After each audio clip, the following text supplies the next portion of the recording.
Lavaca County. My name is Lauren Lundy. And my name is Ryla Mark, and today we're here to welcome you back to this edition of Have You Heard? Now for some local news. The sheriff race is upon us and early voting is now open. Make sure to get in your votes. Election day is March 5th. On January the 20th, Hallettsville Elementary opened a new STEM lab. This advanced classroom will be used to provide students with diverse learning opportunities. Let's have a look at the official opening.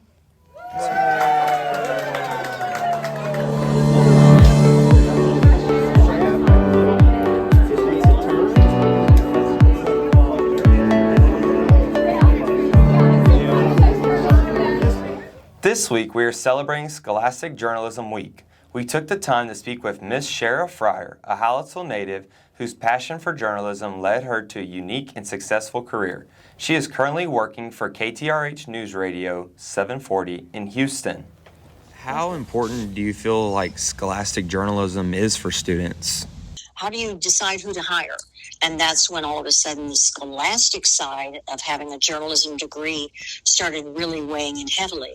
However, you can have all the degrees in the world, but the only way you really get good at it is to do it. Right. And that's why I encourage people, because you have the capabilities now, certainly in broadcast, to do it.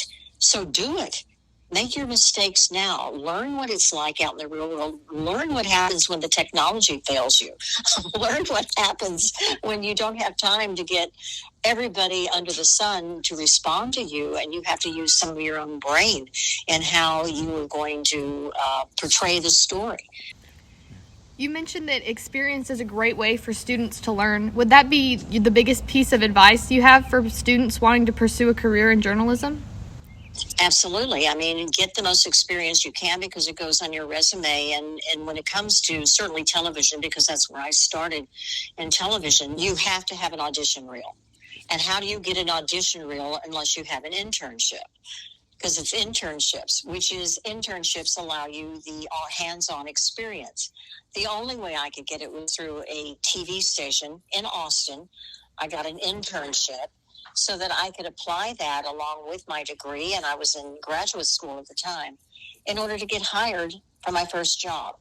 You have the ability to put together audition reels, whether they be internet streaming, TV, radio, whatever, podcasting. You have the ability to do that now.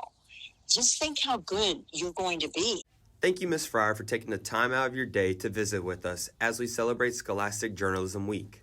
Now on to Adeline and Brenna. My name is Brenna. And I'm Adeline, and this is how the Federal Communications Commission versus the League of Women Voters of California case has impacted journalists across the country.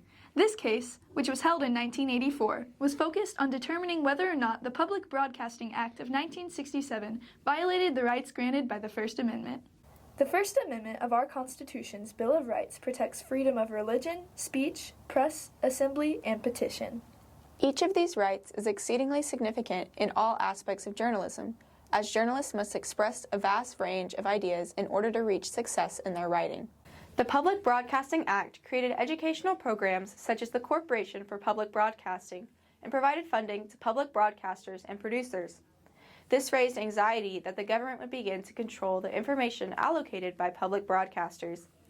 Even though the Commerce Clause gives Congress the power to regulate the broadcast medium, since broadcasters are engaged in a vital and independent form of communicative activity, Congress must use the First Amendment to inform and give shape to its regulation. The Supreme Court determined that the ban on editorializing did in fact violate the First Amendment. Justice William J. Brennan Jr. argued that editorialism was a form of speech which lies at the heart of the First Amendment protection. Without this declaration, all ranges of public communication would have remained restricted by the government, and journalism in America would have never reached such recognition and significance that it does today. The right of free speech guaranteed by the First Amendment is now more important than ever as we and all other members of Hallettsville-Brahma News Network navigate a new era of what it means to be journalists. Freedom of press plays a very important role in our society.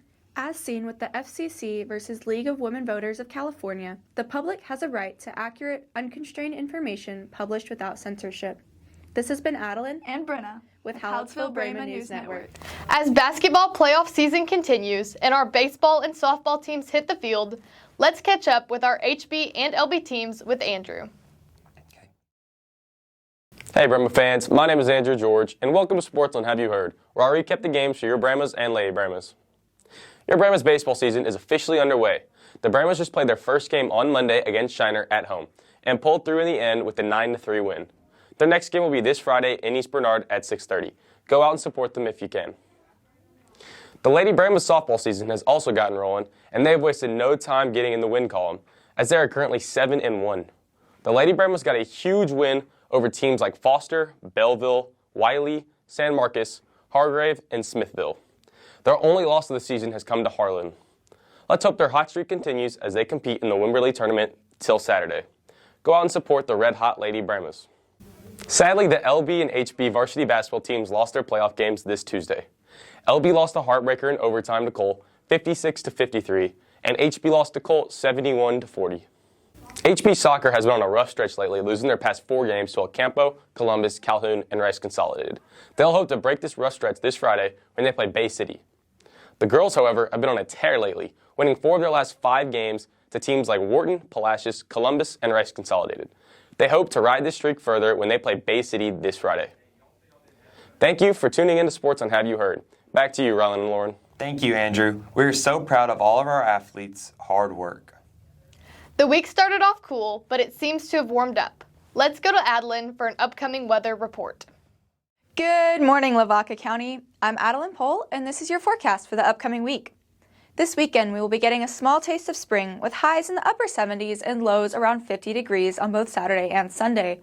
You can expect some cloud coverage on Sunday, but there is very little chance of rain.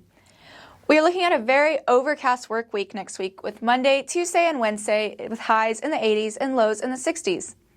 You can expect higher wind speeds on both Tuesday and Wednesday, but those should die down by Wednesday evening. On Thursdays, the temperature will dip down again as the high is only expected to be 66 with a low of 50. Friday will have temperatures in the mid-70s with a possibility of some showers. Next weekend will be on the warm side again with Saturday and Sunday with highs in the mid to upper 70s and lows in the upper 50s.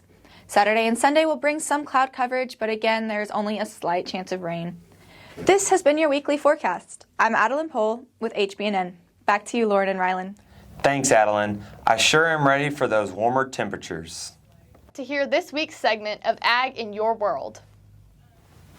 Hey there, Lavaca County. My name is Cody Bible. And my name is Summer Leopold. And welcome back to episode 11 of Ag in Your World, brought to you by Hallettsville FFA and Hallettsville Bremen News Network. Our Hallettsville FFA members have been busy stepping into CDE or Career Development Event season by participating in many invitational meets. Our Hallettsville FFA members have also been busy participating in major livestock shows. Last week, we had several students attend the San Antonio Livestock Show and Rodeo Beef Skillathon. And congratulations to Jake Ressler for winning the first place and $10,000 scholarship. Good luck to San Antonio commercial steer exhibitors this week as they compete for a $10,000 scholarship prize. And good luck to the Houston commercial steer exhibitors that will go the first week of March. Every episode, we like to shine a spotlight on our outstanding FFA members. This spotlight goes to FFA member Jordan Whitley. Jordan is a senior and is in her 4th year of FFA. Through FFA, she has participated in the commercial steer program in both Houston and San Antonio, the Hallettsville Commercial Heifer Program, and several LDEs in the range CDE. She is going to Oklahoma State University next year for chemical engineering. And we'll close with Ag News of the Week. According to the American Farm Bureau Federation, America's families might soon see record high beef prices at the grocery store, thanks to the lowest cattle inventory in more than 70 years. There were 87.2 million cattle and calves in the United States in January of 2024, which is 2% lower than the same time last year in 2023. And it's the lowest inventory since 1951. Just 4 years ago, there were almost 95 million cattle in the United States.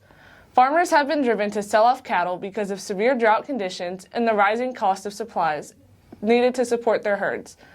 There are now fewer female cattle available for breeding, which means it will take time to restock the cattle population. There are now fewer female cattle available for breeding, which means it will take time to restock the cattle population.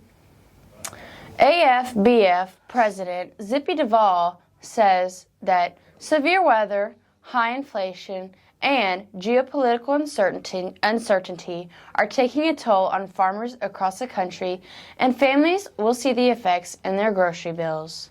Duvall also says that, fortunately, America has one of the most robust food supplies in the world, thanks in part to strong agricultural policies outlined in the Farm Bill. We encourage lawmakers to pass a new Farm Bill to ensure farmers can survive the tough times and continue to stock the pantries of America's families. There are currently enough cattle in the supply chain for processing, which will help to stabilize prices in the short term. However, the market intel explains that as the cattle on feed supply begins to shrink based on fewer calves, processors will have to compete for cattle, which could lead to higher costs, especially in the second half of 2024. Consumers could see record high beef prices toward the end of the year and into 2025. Thank you for tuning in to Ag in Your World, brought to you by Hallettsville FFA. We hope that you return for our next episode that will air on Have You Heard. Now back to Lauren and Rylan. Sure sounds like FFA is going to be busy for the next couple of weeks. We want to say a special thank you to our sponsors: Edward Jones, Shamrock Movers, Lavaca Title Company, TDECU, CH Graphics, Foreverlast, Benedettini Cabinets, City Motors and Edna, Plum Perfect Plumbing, Texas Elite Therapy, and Miss Judy Drozd. If you or your company are interested in sponsoring us, please contact our advisor, Christy Opiella, at 361-798-2242, extension 384. Once again, I'm Lauren Lundy. And I'm Rylan Marek. Thank you for joining us for today's edition of Have You Heard? See you next time. How important do you feel like scholastic journalism is for students? How do you decide who to hire? And that's when all of a sudden the scholastic side of having a journalism degree started really weighing in heavily. However, you can have all the degrees in the world, but the only way you really get good at it is to do it. Right. And that's why I encourage people, because you have the capabilities now, certainly in broadcast, to do it. So do it. Make your mistakes now. Learn what it's like out in the real world. Learn what happens when the technology fails you. Learn what happens when you don't have time to get everybody under the sun to respond to you, and you have to use some of your own brain in how you are going to portray the story. You mentioned that experience is a great way for students to learn. Would that be the biggest piece of advice you have for students wanting to pursue a career in journalism? Absolutely. I mean, get the most experience you can, because it goes on your resume. And when it comes to certainly television, because that's where I started in television, you have to have an audition reel. And how do you get an audition reel unless you have an internship? Because it's internships, internships allow you the hands-on experience. The only way I could get it was through a TV station in Austin. I got an internship so that I could apply that along with my degree, and I was in graduate school at the time, in order to get hired for my first job. You have the ability to put together audition reels, whether they be internet streaming, TV, radio, whatever, podcasting. You have the ability to do that now. Just think how good you're going to be. Thank you, Ms. Fryer, for taking the time out of your day to visit with us as we celebrate Scholastic Journalism Week. Now on to Adeline and Brenna.